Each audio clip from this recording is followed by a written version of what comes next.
Miradas profundas que nos interpelan. Historias de nuestra gente, de nuestra tierra. Historias silenciadas que resuenan, originarias y diversas. Hay otras voces en el revuelto.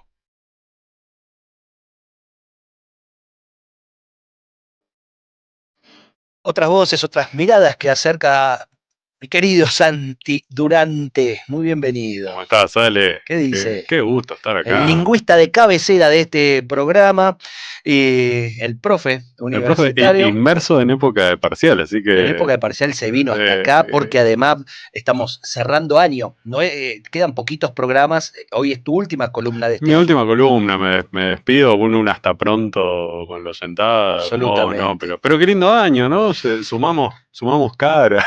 Sumamos cara, lo cual no sé si la gente estará muy feliz o no. Es lo que hay. Es lo que hay, no podemos sumar otras, las mejores que pudimos, pero seguimos encontrándonos siempre en torno a una mirada, a una ventanita que nos abrís desde el lenguaje, desde los pueblos originarios. Y eso, ¿por qué decimos miradas si el tipo es lingüista? Porque es una manera, la lengua, de mirar el mundo, de habitar este lugar. Ahí está, ahí me gustó. Bueno, 7. Vamos todavía. Te pestañean y ya te pongo una nota, pues además tengo que cerrar. Los otros días escuché, ya no me acuerdo a quién, que hablaba de vocablos que se parecían en la fonética en lugares que jamás pudieron haberse conocido ni cruzado. Sí, ocurre eso, ¿no?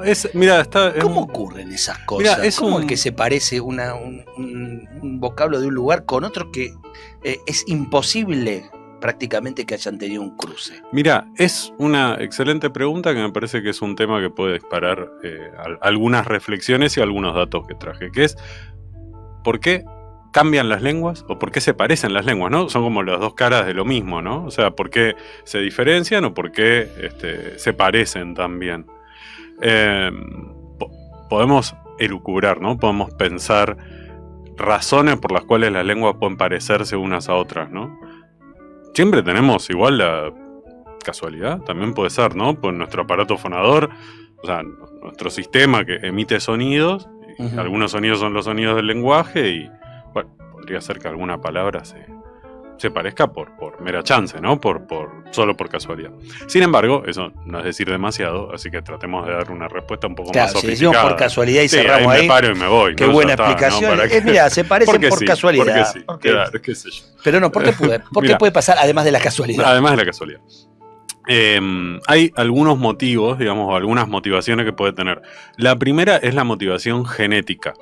O sea, vos te pareces con tus familiares directos, digamos, ¿no? O sea, yo soy parecido a mi hermana, soy parecido a mi hermano, a mi mamá, a mi papá, porque estamos relacionados, ¿no? Tenemos un ancestro común y bueno, hay material genético que se comparte. Eso mismo de alguna manera ocurre en las lenguas también. O sea, las lenguas también tenemos lenguas hermanas, tenemos lenguas madres, ¿no? Arman árboles también. O sea, que nosotros seríamos los que descendemos del latín. Tenemos esa familiaridad. Por ejemplo, claro, por eso el italiano nos suena más parecido al español que el inglés al español, por ejemplo, ¿no? Ahora, capaz el inglés y el español nos suenan, si bien son diferentes, nos suenan más parecidos entre sí que el chino mandarín, por ejemplo, ¿no?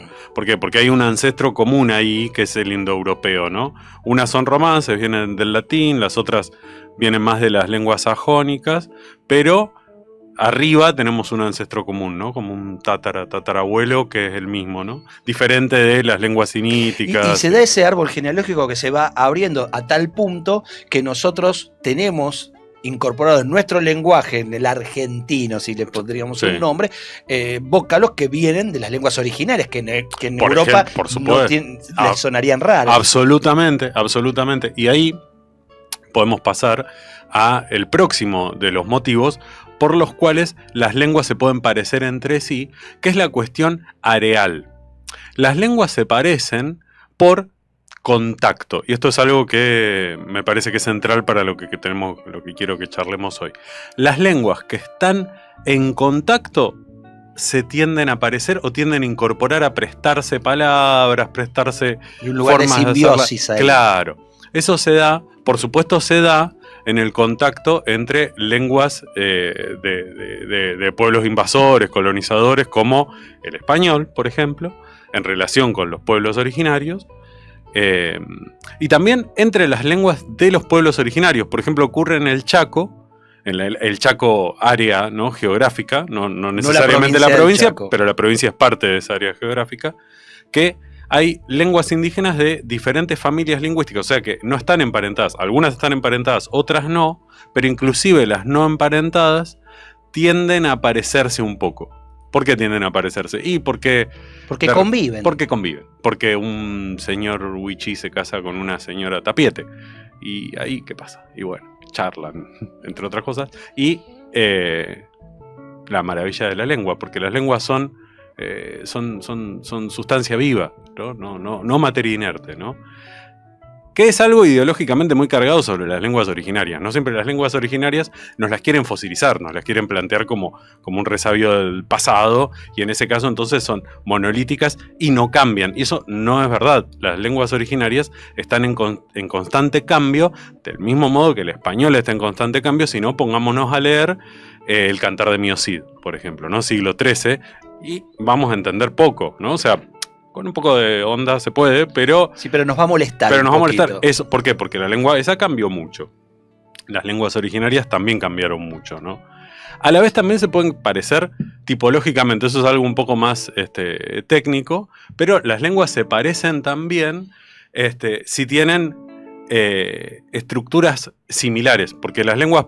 Pensemos, por ejemplo, el orden de los constituyentes. O sea, las oraciones del español son sujeto, verbo, objeto, ¿no? Juan come mondongo. Un revuelto gramajo. Ahí vamos.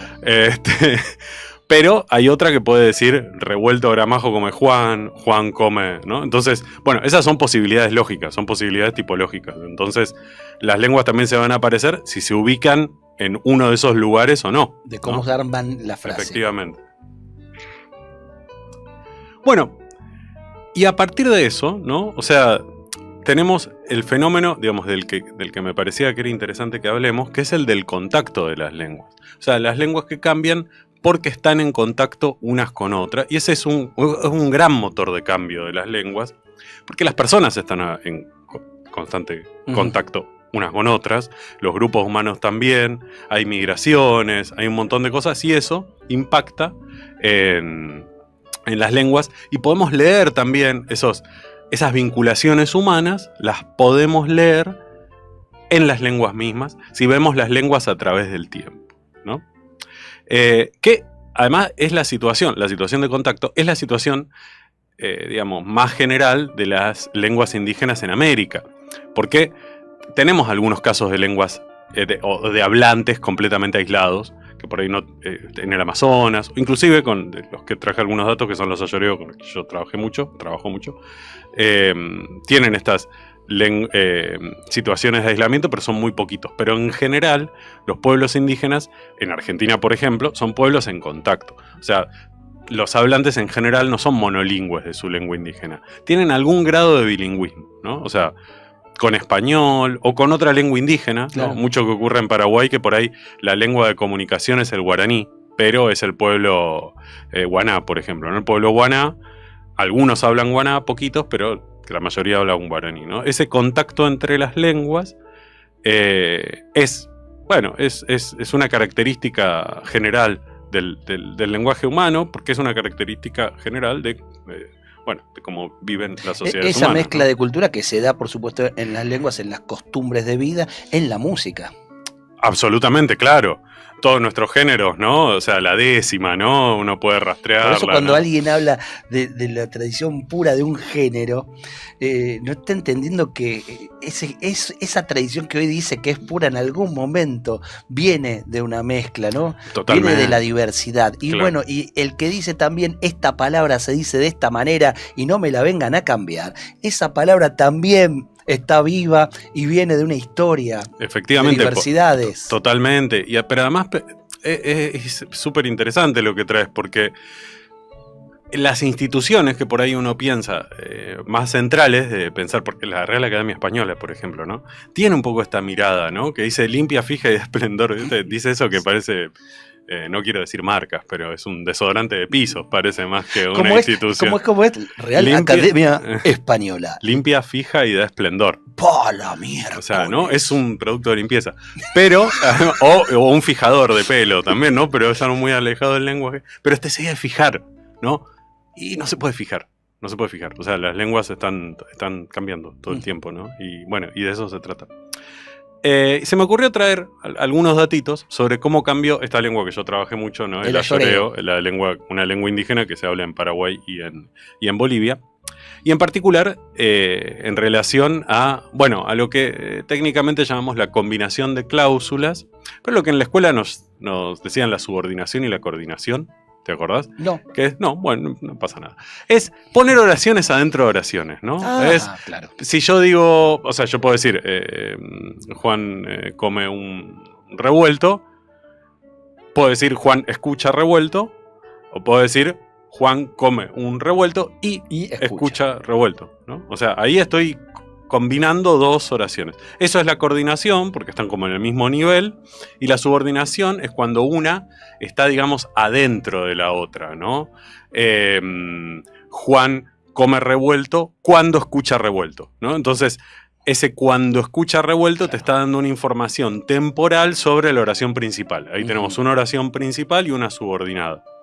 Eso es algo también universal, está en discusión. Hay una lengua, el pirajá, una lengua amazónica que el lingüista que la trabajó dice que podría no tener subordinación, pero la idea es la idea de la recursividad, la idea de poner algo adentro de otra cosa igual, y eso parece ser una tendencia humana también, ¿no? Lo vemos en un montón de... ¿Viste las mamushkas son, no? ¿Sí? Las muñecas rusas, que hay una muñeca dentro de una muñeca dentro de una muñeca. Bueno, parece que algo ahí nos llama la atención de esas figuras en donde uno puede ir adentro de sí mismo de alguna manera. El cuadro de las meninas de Velázquez, viste que está pintando y está pintando el cuadro. Entonces está el cuadro adentro del cuadro, ¿no? Bueno, algo así también ocurre en el lenguaje. Y en particular en el ayoreo, cómo se combinaban estas oraciones, yo creo que por lo menos podemos plantear 3 momentos diferentes. El primero es que lo sabemos por fuentes antiguas, que es un cura, un misionero, en el siglo XVIII, el padre Ignacio Chomé, un francés loco que se dio digamos, fue de Francia, pasó a España, después vino a Uruguay, y después terminó en Paraguay, ahí, antes de Paraguay, ¿no? Con los ayoreos, y escribió una cosa que se llamó El arte de la lengua samuca. Es lo más antiguo que sabemos de los ayoreos, pasado obviamente por su pluma, ¿no? O sea, hay una mediación ahí importante, claro. Y el tipo pensaba todo alrededor del latín también, pues imagínate, tenía una formación religiosa, pero son los datos más antiguos que tenemos, así que está bueno traerlo. Y él da un par de oraciones que tienen subordinación, o sea, que tienen una oración adentro de una oración, ¿no? Por ejemplo, dice la manta sobre que duermo está podrida. Ahí vemos también cómo cambió el español, ¿no? Porque hoy por ahí no decimos sobre que duermo, ¿no? Pero ¿no? Sobre la que duermo diríamos hoy por ahí, ¿no? Pero en ayoreo la transcribe así: pipetie, aimoji, taata. Eso significa literalmente la manta está podrida, duermo. O sea, eso se llama, en sintaxis eso lo conocemos como parataxis. ¿Por qué? Porque no hay una inclusión de una sobre la otra. Estoy diciendo, es como una especie de coordinación, ¿entendés? Pues estoy diciendo, la manta, hablemos de la manta. Está podrida, duermo, ¿no? No estoy diciendo la manta en la que duermo está podrida. Sí. O el armado es distinto. La manta que está podrida es sobre la que duermo, ¿no? Estoy diciendo esto y lo otro, ¿no? Eso es la tendencia, general de las lenguas. Las lenguas más antiguas tienden a ser paratácticas, o sea, tienden a no tener subordinación, a no incluir una adentro de otra. Y el padre Chomé parece mostrarnos que el ayoreo en el siglo XVIII era una lengua paratáctica, ¿no? Era una lengua que no incluía una adentro de la otra. Pero el tiempo pasó. El tiempo pasó, supimos algunas cosas de los ayoreos, otras no supimos. Hubo un momento largo en el que no supimos nada de los ayoreos, que fue el siglo XIX. ¿Por qué? En el siglo XVIII hicieron reducciones jesuíticas, esas reducciones terminaron súper mal, violentamente, y a partir de ahí un hiato, ¿no? Un momento de silencio. No hay información y después, de nada. y porque aparte esa zona no es el Chaco paraguayo, el Chaco boliviano, no era una zona muy poblada por población no indígena. Claro. De hecho, aparece la gente de la mano más bien de los ejércitos, ¿no? En la guerra del Chaco. Entonces, ya segunda mitad del siglo XX, ¿qué pasa? Tenemos datos ya más de lingüistas y que vemos que la lengua desarrolla un marcador. ¿Un qué? Digamos. Uge. Uge significa qué. Pero no importa qué tipo de subordinada sea, si es temporal, si es causal, ¿no? Cualquier tipo va a tener el mismo uge o ugétiga si es irreal, ¿no? O sea, si yo digo Paoai Chiaja Uge Geiwate, significa Paoai, que es un nombre ayoreo, ¿no? Sabe que la lluvia es buena, ¿no? Uge, ¿no? ¿Qué? Paojai Pota Gétiga Chijekae, que es Paojai quiere cantar. Ahí como querer no es la realidad, es lo que él quiere. Es un Entonces ahí digo ugétiga, ¿no? Pero es ugétiga. Para cualquiera lo mismo. Y si nos vamos al tercer momento, que sería la actualidad, o por lo menos la actualidad en donde trabajé yo, que veo que con esos elementos los ayoreos están haciendo una especificación de cada tipo de subordinada. Porque vos tenés subordinadas temporales, ¿no? Cuando él vino, yo me fui. Tenés subordinadas causales. Porque él vino, yo me fui, ¿no? O condicionales. Si él viene, yo me voy, ¿no? Son distintos tipos, ¿no? Bueno. Y los ayoreos van desarrollando elementos para hacer eso. Por ejemplo, para decir una temporal o una causal, ponen primero la subordinada con el marcador ugétiga y la principal usan el coordinante que es enga, que significa decir y o decir entonces. Entonces dicen gétiga, cochangnay, po, enga, ñiji. O sea, con eso ya te están diciendo que es una temporal o que es una causal, porque tienen adelante la subordinada con gétiga y después otro marcador que es enga. Y para decir una de anterioridad, o sea, Juan vino antes de que me fui, que dicen uge más Kamá, que Kamá es el marcador, es un adverbio que significa antes. Entonces ahí que van a decir, por ejemplo, Au jamanie, uge Kamá a qué. Lava tus manos antes de comer, ¿no? Nos están diciendo eso. Y por último, por ejemplo, podemos ver las causales. Las causales es cuál es la causa, ¿no? Ñiji kochangay po gu. Dice, me desperté porque cantó el gallo. Entonces acá, ¿qué uso? Uso ese marcador gu, que es un marcador que me dice causa. O sea, po es cantó, ¿no? Ladró, digamos, sería. Cantó porque, ¿no? Entonces con eso podemos ver que a través de la historia, tres momentos de cambio diferentes. La oración que no tenía subordinadas, que se expresaba con oraciones, digamos, en paralelo. Después, una misma forma para todos los tipos semánticos, ¿no? Para todos los distintos significados de la subordinación. Y ahora como la lengua va generando marcadores específicos para cada tipo, ¿no?